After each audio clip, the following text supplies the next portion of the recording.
Olá, mais uma aula do curso de Política e Gestão Ambiental Municipal, oferecido pela Elecamp e a Escola de Governo do Desenvolvimento do Servidor, junto com parceria da Secretaria do Verde, Meio Ambiente e Desenvolvimento Sustentável da Prefeitura Municipal de Campinas. Essa aula é a 12ª do curso, o tema é Espaços Especialmente Protegidos.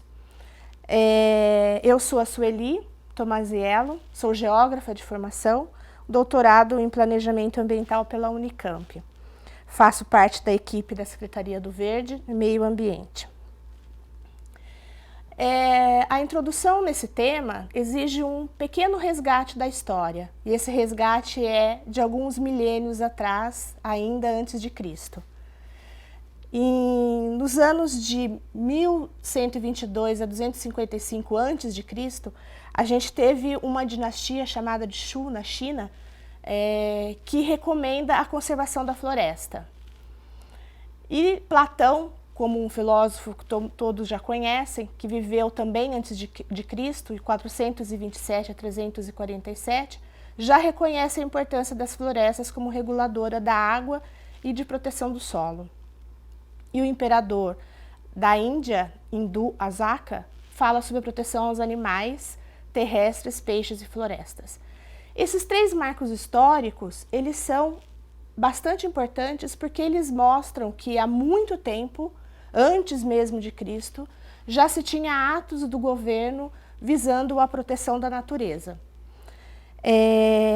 O importante, a similaridade entre essas três situações é que são pessoas, são governos que, observando situações calamitosas, situações de perigo, situações que pudessem comprometer a manutenção do homem ou a existência do homem, então lançam atos governamentais visando a proteção da natureza de alguma forma.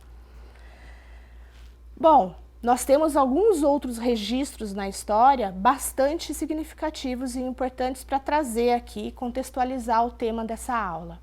Em 1250, na China, o grande senhor mongol Kublai Khan proíbe a caça de aves e mamíferos na sua época de reprodução.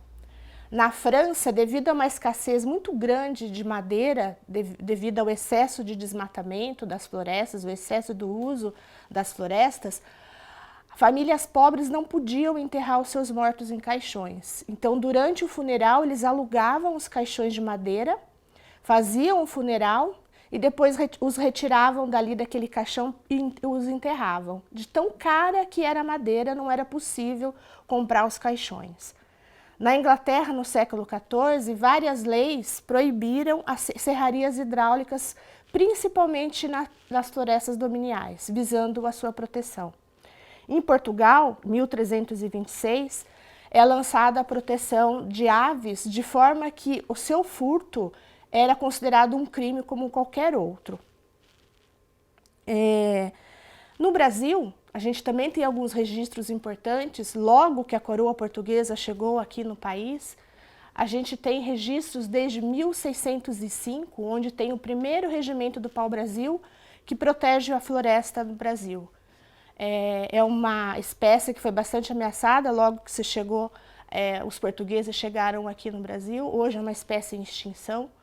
Em 1727, a gente tem a Carta Régia, que é de proteção de rios, nascentes, encostas, e são declarados de propriedades da coroa. Acredita-se que desde aí, então, começou a definição das áreas de preservação permanente.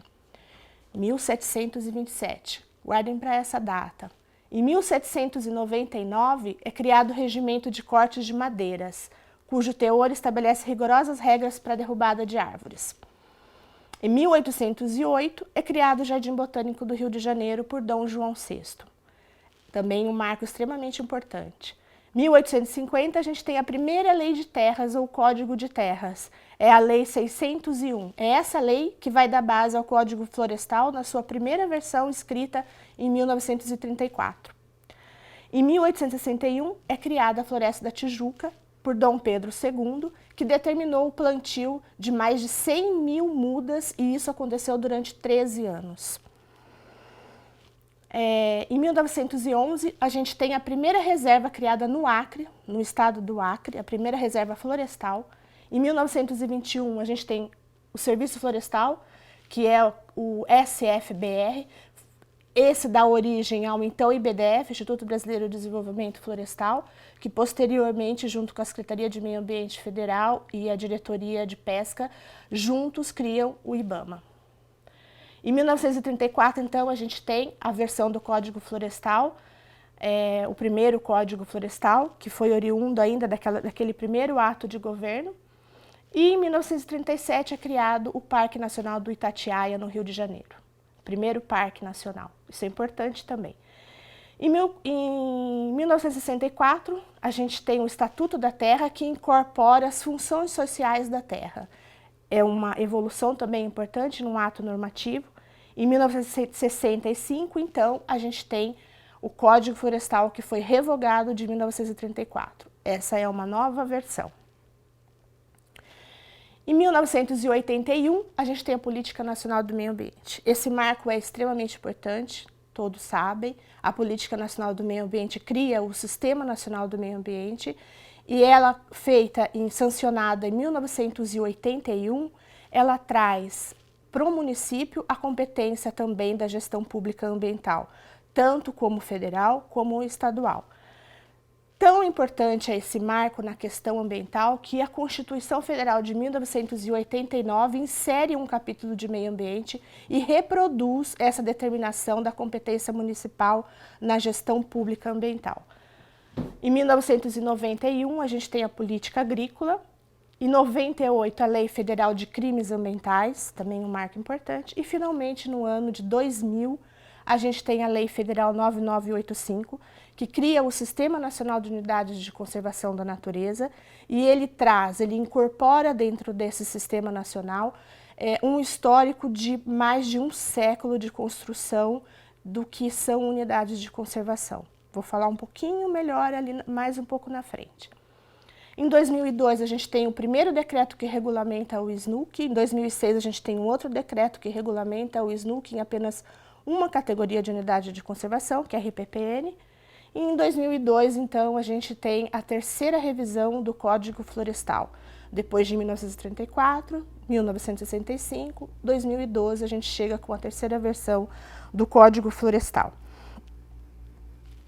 Bom, então aqui a Floresta da Tijuca, que foi criada em 1861 por Dom Pedro II, é um marco importante como um ato de governo, como um ato de gestão pública. Ele, como eu disse, foram 13 anos de plantios de muda, ainda que essas mudas tenham vindo dos continentes asiáticos, europeu, africano, mas ainda assim é significativo, é importante na gestão pública ambiental. E aí a gente entra num item na sequência. Por que todos esses atos governamentais? Por que os governos, observando a necessidade de se proteger algum elemento da natureza, lançam um ato normativo visando a sua proteção e a seguridade da manutenção da espécie humana? Todo o resultado disso é na conservação da biodiversidade. O que é a biodiversidade? Conservar o quê? O Brasil, ele é o país detentor da maior biodiversidade do planeta. Isso é uma condição que todos já conhecida. A gente tem vários biomas, a Caatinga, o Cerrado, a Mata Atlântica, a Floresta Amazônica, os Pampas, todo um litoral, todo um ambiente aquático, marinho, de extrema importância, sendo o Brasil um país continental. Nós temos uma fauna extremamente diversificada que habita todos esses biomas. Essa fauna que tem várias funções ecológicas de polinização, de dispersão de sementes, de reprodução, de manutenção das espécies e dos ecossistemas. E temos também uma diversidade muito grande, infinita, ainda não temos conhecimento de toda ela, com relação a sementes, frutos, fungos, vírus, bactérias, um ambiente da qual a gente ainda necessita conhecer e entendê-la. Então, em números, o que é essa biodiversidade do Brasil? A gente tem na fauna 116.080 espécies de animais descritos, tanto de vertebrados como de invertebrados. Essas são as espécies conhecidas e descritas na literatura científica. Existe muito mais do que isso, que a gente ainda não conhece. Na flora, a gente tem 46.096 espécies de plantas descritas, tanto de plantas como de fungos. Também acreditamos que exista muito mais do que isso e ainda não conhecemos. A Convenção sobre a Diversidade Biológica de 1992, chamada de CDB, traz uma definição bastante significativa para a biodiversidade, para a diversidade biológica, que diz: a variabilidade de organismos vivos de todas as origens, compreendendo, dentre outros, os ecossistemas terrestres, marinhos e outros ecossistemas aquáticos, e os complexos ecológicos que fazem parte, compreendendo ainda a diversidade dentro de espécies, entre espécies e de ecossistemas. A importância dessa definição é que ela traz uma definição bastante funcional e bastante ampla, e ela considera os 3 níveis de diversidade: a diversidade de ecossistemas, a diversidade de espécies e a diversidade genética. Isso traz uma base conceitual que nos direciona para qual tipo de gestão pública de proteção ambiental os governos devem atuar. E aí a gente tem, no início da década de 1970, final de 1970, até início de 1980, um esforço muito grande da comunidade científica para conceituar a diversidade biológica e para conceituar como é que isso pode ser e deve ser utilizado dentro da gestão pública ambiental. E aí se cria a biologia da conservação. A biologia da conservação tem 3 princípios, ou 3 pilares conceituais. Entende que existe uma mudança evolutiva, a evolução é a base da biodiversidade e isso se dá ao longo do tempo. Entende que existe uma dinâmica ecológica, é a complexidade ecológica com infinitas interações entre espécies, interações genéticas, interações entre ecossistemas. Os 3 pilares da biologia da conservação traz uma contribuição significativa para a gestão pública ambiental, especialmente no 3º pilar, que é a presença humana, quando é entendido finalmente sobre a importância do homem e quanto ele interfere na natureza, trazendo uma complexidade ainda maior. Aí a necessidade de que os governos atuem sobre isso e desenvolvam políticas públicas visando a proteção da natureza. Conservar por quê? Agora vem mais uma segunda pergunta. Por que devemos conservar? Nós sabemos que a natureza, que o meio ambiente, traz benefícios diretos e benefícios indiretos para a manutenção da espécie humana, seja através de alimentos, de água, de madeira, fibras, combustíveis, remédio, bem-estar humano, contemplativo e recreacional. Esses benefícios, eles são adquiridos, eles são oriundos da natureza, do meio ambiente. Eles podem ser diretos, aqueles que são consumíveis, e eles podem ser indiretos, aqueles que são não consumíveis. Olha alguns deles aí. Nós temos a água e o alimento, que nós consideramos como benefícios diretos e, portanto, pagamos por ele, pagamos pela água, pagamos pelo alimento.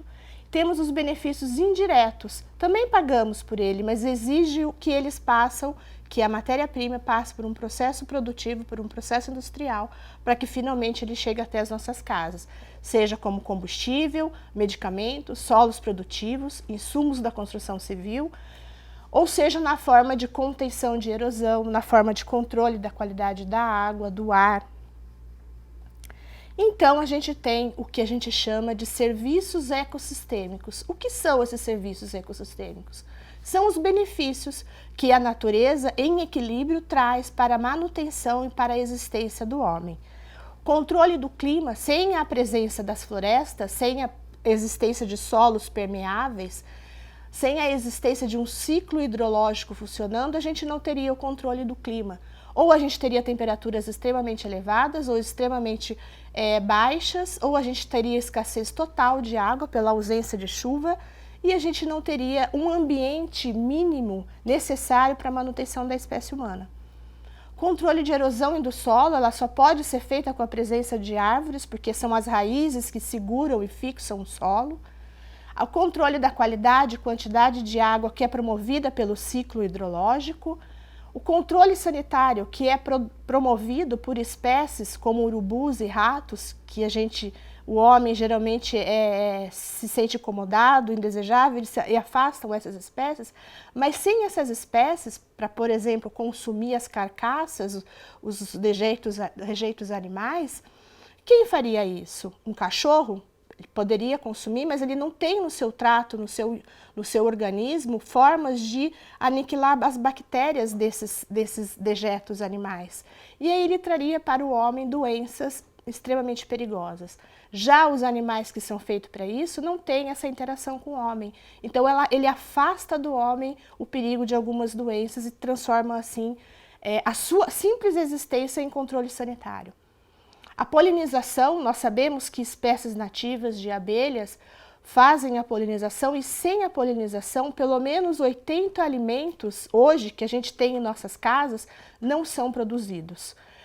Por exemplo, a maçã é uma produção cada vez mais difícil de acontecer em ambientes onde não tem abelhas para promover a polinização daquela produção agrícola. E hoje, em alguns lugares, a maçã está se tornando uma produção inviável e está sendo substituída por outras frutas.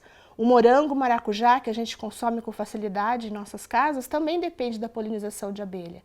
E pelo uso excessivo de agrotóxico, algumas espécies nativas têm sido consumidas, algumas espécies já estão em extinção, e a polinização tem sido cada vez mais difícil de acontecer na natureza. Medicamentos que são produzidos também, oriundos de sementes, de frutos que são retirados da natureza, de doenças que ainda não combatemos e que ainda não conhecemos como é o tratamento.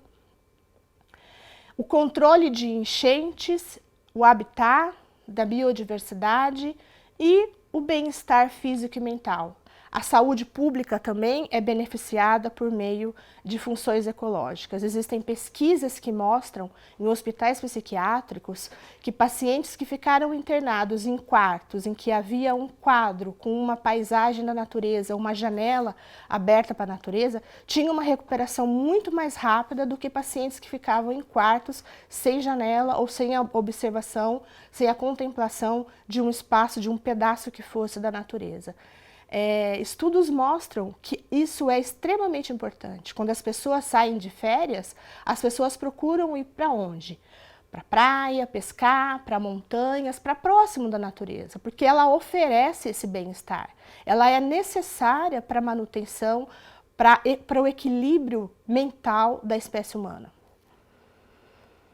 Então nós temos, depois daquelas figurinhas ali que mostram os serviços ecossistêmicos, nós temos então uma relação aqui pequena ainda da importância da biodiversidade. Então ela promove qualidade de vida, regulação do clima, da água e do ar, fertilidade dos solos, produção de alimentos, combustível e fibras, viabilidade da agricultura e pescas, base de inúmeros processos industriais e produção de novos medicamentos e o bem-estar humano. Quando nós falamos em serviços ecossistêmicos, nós falamos na necessidade da manutenção de funções ecológicas. O que são essas funções ecológicas? Aquela polinização que eu falei, aquele controle sanitário onde existe a presença de animais necessários para desenvolver aquela função ecológica específica, o controle de enchentes, a regulação do clima, do ar, da água. Essas são funções ecológicas. Um estudo publicado em 1997, que foi organizado por Constança, chegou a uma estimativa de quanto valeria esses serviços ecossistêmicos. Eu mostrei alguns dos serviços ecossistêmicos nos slides anteriores. Essa equipe selecionou 17 serviços ecossistêmicos em 16 biomas no mundo E a partir de dados, de bases de dados já existentes, eles desenvolveram alguns cálculos para chegar num valor estimado. Estima-se que o valor total bruto do produto nacional é de cerca de 18 trilhões de dólares ao ano, que são resultados da existência desses serviços ecossistêmicos. Apesar disso, apesar da espécie humana depender diretamente desses serviços ecossistêmicos para se manter, para existir, ela destrói e traz diversas ameaças à biodiversidade, como desmatamento, queimadas, assoreamento, contaminação de rios, poluição, a matança à fauna nativa, o excesso de urbanização, chegando cada vez mais próximo, desmatando cada vez mais as florestas, e o resultado disso é o que a gente tem visto de cada vez mais a redução de florestas, a desertificação de alguns ambientes, doenças em populações que estão mais vulneráveis. Em resumo, a espécie humana é a única espécie que destrói o próprio habitat, que destrói aquilo que ele necessita para sua manutenção. E aí nós temos um exemplo, esse exemplo de como está indo a Mata Atlântica na evolução do tempo, a sua destruição. Eu vejo slides como esse desde o meu primeiro ano de faculdade, mas é bastante significativo mostrar. A Mata Atlântica ocupava uma área de 1.300.000 km² em 17 estados brasileiros ao longo de todo o litoral do Brasil. 15% do território nacional, 70% da população brasileira. Hoje, resta desse bioma chamado de Mata Atlântica cerca de 12,4% em todo o Brasil. No estado de São Paulo, que é um estado que está dentro da influência da Mata Atlântica, hoje existe 22,9% desse bioma no estado. Esses são dados de 2017. Isso pode ainda estar atualizado no sentido de estar menor. No município de Campinas, chegamos finalmente ao nosso município. Nós temos hoje de floresta atlântica original cerca de 2,66%. Menos de 3% do município existe Mata Atlântica, floresta atlântica original, ou seja, 2.117 hectares. A gente tem um outro dado do município de Campinas, que é a cobertura de área verde. Isso inclui não apenas floresta atlântica, como manchas de cerrado, áreas verdes ocupadas até por eucaliptais e outros tipos de cobertura vegetal não natural, de espécies exóticas. Então a gente teria um total aí hoje no município de 8.852 hectares de áreas verdes. Isso inclui até mesmo o Parque Taquaral, o Bosque dos Jequitibás, todos os fragmentos de áreas verdes que existem no município, que equivale a 11% do território. Ou seja, nós temos 90% do município de Campinas que não possui área verde.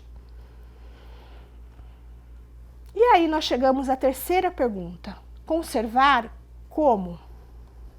Nós temos várias estratégias de conservação da biodiversidade. Estratégias essas que começaram lá antes de Cristo, por aqueles governadores que eu apontei.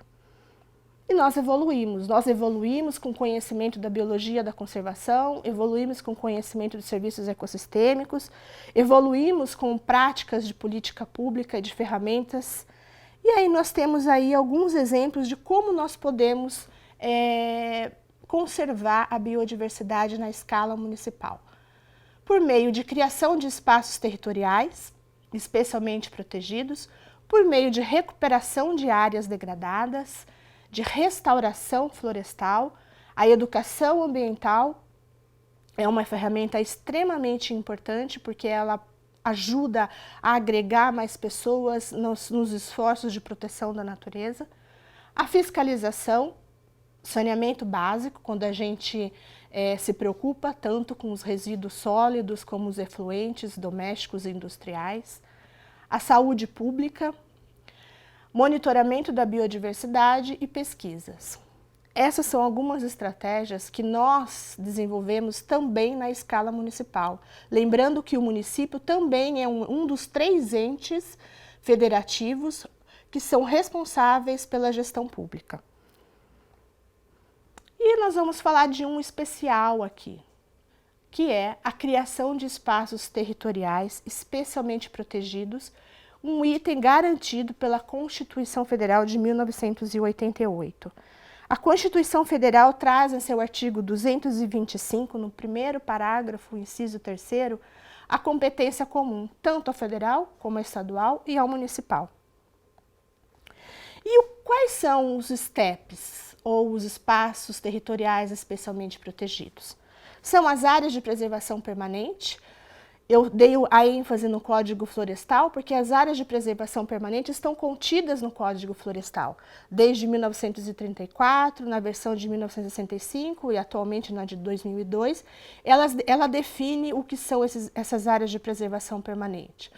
São as áreas ao longo dos rios, as encostas, praias, dunas, restingas, manguezais. Todas essas áreas são consideradas áreas de preservação permanente. E dentro dessas leis é definido qual é o tamanho dessas áreas e como ela se dá. Nós temos os ápicos e salgados, que são ambientes únicos, difíceis, raros de encontrar. Até hoje eu só pude conhecer um, e não foi aqui, foi bem distante daqui. A gente tem as reservas legais, que é um instrumento importante da área rural, nas propriedades rurais, e ela também é definida no Código Florestal. Nós temos as unidades de conservação, que é uma estratégia definida pelo SNUC, aquela Lei Federal 9985 de 2000. Temos as áreas ambientais municipais, que aí compete a cada município dizer quais são essas áreas, por meio de um planejamento municipal, indicando quais são e como elas devem acontecer. E nós temos as áreas de uso restrito, que pode se dar por instrumentos de diversas origens, seja federal, estadual ou municipal. Nós vamos falar sobre as unidades de conservação. As unidades de conservação, então, elas são definidas nessa lei federal, que é chamado de Sistema Nacional de Unidades de Conservação. Importante dizer que esse Sistema Nacional de Unidades de Conservação, ele é o resultado de pelo menos uma década de grande discussão, de forte discussão na comunidade científica, nos órgãos, nos gestores públicos, na sociedade civil, e ela também agrupa, pelo menos, do que eu consegui resgatar até hoje, pelo menos 50 atos normativos, seja do Legislativo ou seja do Executivo. Esses 50 atos que foram criando ao longo dos últimos séculos áreas protegidas. A cada momento que se criava uma área protegida ou uma categoria de manejo de uma unidade de conservação, se definia para que ela servia. Então, agrupando todos esses atos normativos, o SNUC é o resultado desse esforço todo.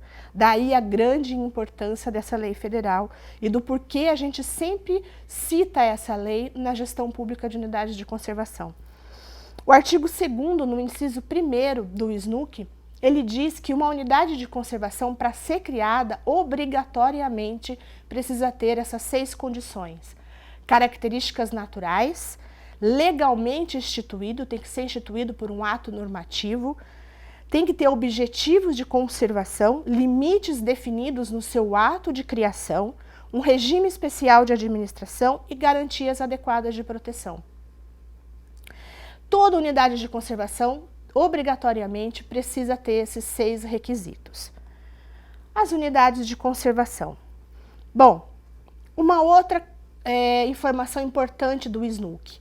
O SNUC define 12 unidades de conservação, 12 categorias de manejo. Essas 12 categorias de manejo está agrupada em 2 grupos, o grupo de proteção integral e o grupo de uso sustentável. A diferença básica entre esses 2 grupos, o grupo de proteção integral são aquelas unidades de conservação de uso indireto. Você não pode utilizar, são áreas mais restritas, mais protegidas. Então, a gente faz o que com essas áreas? A gente protege, a gente pesquisa, a gente abre ao uso público, à visitação, ao lazer contemplativo. São os parques, as estações ecológicas, as reservas biológicas, os monumentos naturais, refúgio de vida silvestre. Essas áreas, geralmente, elas são bastante conhecidas das pessoas. Quando as pessoas vão visitar, por exemplo, o Parque Nacional do Itinguçu, o Parque Nacional de Fernando de Noronha, as Chapadas do Veadeiro, Diamantina, Guimarães, as Serras Gaúchas, são aquelas áreas mais protegidas, aquelas áreas que as pessoas desejam conhecê-las, são áreas que representam os biomas, são áreas extensas, trazem uma grande biodiversidade dentro delas. As unidades do grupo de uso sustentável, elas são classificadas em 7 tipos de categorias de manejo, que são as áreas de proteção ambiental, área de relevante interesse ecológico, floresta nacional, no caso de uma unidade criada pelo ente federativo, ou floresta estadual, ou floresta municipal. É a mesma coisa para o parque. Aqui a gente tem parque nacional, mas se ela é criada pelo estado, ela é chamada de parque estadual. Se ela é criada pelo município, ela é chamada de parque natural municipal. Voltando para o grupo de uso sustentável, depois da floresta nacional, a gente tem reserva extrativista, reserva de fauna, reserva de desenvolvimento sustentável, reserva particular do patrimônio natural, e essa unidade de conservação, ela é diferenciada de todas as outras porque ela pode ser totalmente particular, ela é uma área 100% de propriedade particular, enquanto que todas as outras, elas podem ter posse e domínio público e particular. Essa é a diferença entre essas unidades. No município de Campinas, nós temos Parque Natural Municipal, já que foi criada pelo município, temos 3 parques, temos um refúgio de vida silvestre, temos 2 áreas de proteção ambiental criada pelo município e uma área de proteção ambiental criada pelo estado, temos uma área de relevante interesse ecológico que foi criado pelo ICMBio, mas a gestão é dada por uma fundação municipal, e temos uma floresta estadual criada pelo estado. Então, quais são essas unidades de conservação de Campinas? Aqui tem um mapa mostrando a disposição dessas unidades. Aquela amarela, uma mancha amarela maior, é a APA Municipal de Campinas. É a nossa maior unidade de conservação, tem 22 mil hectares. Sobrepondo a APA, aquela mancha rachurada, nós temos a APA estadual, a APA Piracicaba Juqueri-Mirim. Ela sobrepõe a APA Municipal apenas na bacia do Jaguari. Depois nós temos uma outra mancha aqui, que é a APA Municipal do Campo Grande. Ela divide os municípios de Hortolândia e Montemor. Aquela mancha azul é a Arie Mata de Santa Genebra, criada pelo governo federal, porém de administração da Fundação Municipal. Os nossos 3 parques naturais municipais, o primeiro é o Parque Natural da Mata, o segundo é o Parque Natural do Campo Grande e o terceiro é o Parque Natural Municipal do Jatobás. E por último, nós temos a Floresta Estadual Serra d'Água. Ela é de gestão do estado. Também temos aqui o refúgio de vida silvestre chamado Quilombo, que também é de gestão municipal. Então vamos a cada uma delas. A Floresta Estadual Serra d'Água, ela foi criada em 2010 por um decreto estadual. Ela é gerida pelo Instituto Florestal, que compõe a Secretaria de Meio Ambiente e Infraestrutura do estado. Tem um plano de manejo aprovado no final de 2018 e uma área de 51 hectares. A figura do pica-pau de tucho vermelho é uma das espécies que existem nesse ambiente. Depois nós temos a APA estadual Piracicaba Juqueri-Mirim Área 2. Ela foi criada em 1987, o órgão gestor é a Fundação Florestal, que compõe a Secretaria de Meio Ambiente do Estado de São Paulo. Também tem um plano de manejo concluído o ano passado, em 2019, aprovado pelo seu conselho gestor e aprovado pelo Conselho Estadual de Meio Ambiente, está aguardando a publicação do decreto. Tem uma área total de 280.330 hectares, abrange vários municípios e sobrepondo ao município de Campinas 4.554 hectares. Nós temos a nossa APA Municipal de Campinas, que ocupa aquela região de Souza, Joaquim Egídio e a Carlos Gomes, Monte Belo e Gargantilha. Ela foi criada por uma lei municipal, 10.850, em 2001. O órgão gestor é a Secretaria do Verde, Meio Ambiente e Desenvolvimento Sustentável. Tem um conselho deliberativo com o GEAPA, extremamente atuante e ativo. Tem uma área de 22.300 hectares e um plano de manejo aprovado o ano passado por meio de portaria, que é a forma como é definida dentro do SNUC, que é aquela lei federal que institui o Sistema Nacional de Unidades de Conservação. O plano de manejo deve ser aprovado por meio de portaria. E a portaria é número 1/2019 SVDS. E agora nós temos os nossos 3 parques naturais municipais. O Parque Natural Municipal do Campo Grande, com uma área de 136 hectares. Ele foi criado em 2011 por um decreto municipal. O Parque Natural Municipal do Jatobás, com 107 hectares, criado por um decreto municipal de 2011. E o Parque Natural Municipal da Mata, que foi criado por uma lei complementar em 2014 e depois incorporada pela lei complementar de 2018. Esses 3 parques, eles estão na categoria do grupo de proteção integral, aquele grupo definido no SNUC, eles ainda não possuem plano de manejo. Toda unidade de conservação precisa ter um plano de manejo. A APA Municipal de Campinas teve seu plano de manejo aprovado no ano passado e agora a meta é a elaboração do plano de manejo das próximas unidades. Nós temos então a APA, a área de proteção ambiental ou APA do Campo Grande, uma área que é de 959,53 hectares, foi criada também em 2011. E o Refúgio de Vida Silvestre do Quilombo é uma área bem pequena, de 37 hectares, porém ela compreende um ambiente extremamente importante, inclusive para a manutenção da área Mata Santa Genebra.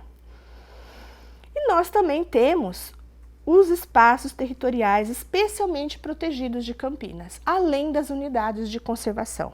Quais são esses espaços? O município de Campinas tem 2 planos municipais aprovados por decretos em 2016. O Plano Municipal dos Recursos Hídricos e o Plano Municipal do Verde. Esses 2 planos, eles foram elaborados visando estratégias de proteção, de conservação e de manutenção de ambientes naturais, seja no ambiente de recursos hídricos, seja através das áreas verdes. E esses planos definiram, então, áreas prioritárias, áreas estratégicas. Prioritárias a gestão de recursos hídricos, que é dada por algumas bacias, aqui elas estão escalonadas.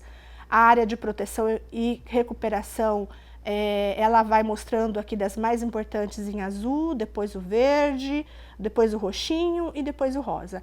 São áreas que são importantíssimas para a produção de água. E aí ela foi definida ali, a partir dessa, elas foram alinhadas ali. Quais são as bacias de maior importância, inclusive as bacias que já têm a captação de água de 95% do município, feito por essas bacias. Nós temos também definido no Plano Municipal de Recursos Hídricos outras áreas estratégicas, aquelas que são prioritárias para um programa chamado PSA, Pagamento de Serviços Ambientais, e nós temos as áreas prioritárias à recuperação de nascentes. O Plano Municipal do Verde também definiu áreas prioritárias para a conservação e para a recuperação, diante da sua situação, da sua condição. Importante dizer, diante disso tudo, que a gestão pública municipal com relação aos espaços especiais protegidos, sejam eles na forma de unidades de conservação, ou sejam eles na forma de áreas prioritárias da gestão, ela é uma ferramenta extremamente importante. E ela só pode existir se tiver uma importante articulação com a sociedade. Sem articulação com a sociedade, sem que a sociedade participe dessa gestão, promova essa gestão, nos acompanhe, nos oriente, nos ajude, nos colabore com a gestão pública, ela se torna inviável. A gestão do conhecimento, como eu trouxe aqui para vocês, eu falei da biologia, da conservação e dos serviços ecossistêmicos, foram caminhos desenvolvidos pela comunidade científica que foram absorvidas pela gestão pública ambiental. Eles nos trouxeram princípios importantíssimos. Sem eles, a gente estaria jogando para qualquer lado, atirando para qualquer lado. Então, os nossos atos normativos, eles são direcionados. E eles são direcionados porque ele possui uma base científica, ele possui uma base de conhecimento. O que a gente conserva? Como a gente conserva, como a gente protege, de que forma a gente faz isso, como as unidades de conservação são selecionadas, como são feitos esses limites, dentro de que categoria de manejo, dentro de que lei de proteção. Então, a gestão do conhecimento é essencial, ela é fundamental na gestão pública ambiental. E que tenha um sistema de áreas protegidas. Não são apenas as unidades de conservação, as áreas prioritárias para recursos hídricos ou para áreas verdes, não são apenas as áreas de preservação permanente definido no Código Florestal, é o conjunto delas, é a associação dessas áreas que vai promover a conservação da biodiversidade na escala municipal. Outras ações são importantes, como o controle da fiscalização, as redes de áreas protegidas locais e a integração e fortalecimento de ações. É o conjunto dessas estratégias que a gente consegue promover a gestão pública ambiental dos espaços especialmente protegidos, na responsabilidade, na competência municipal. Era isso. Aqui tem alguns créditos e referências que foram utilizados para a preparação dessa aula, e se precisarem, o meu contato está aqui.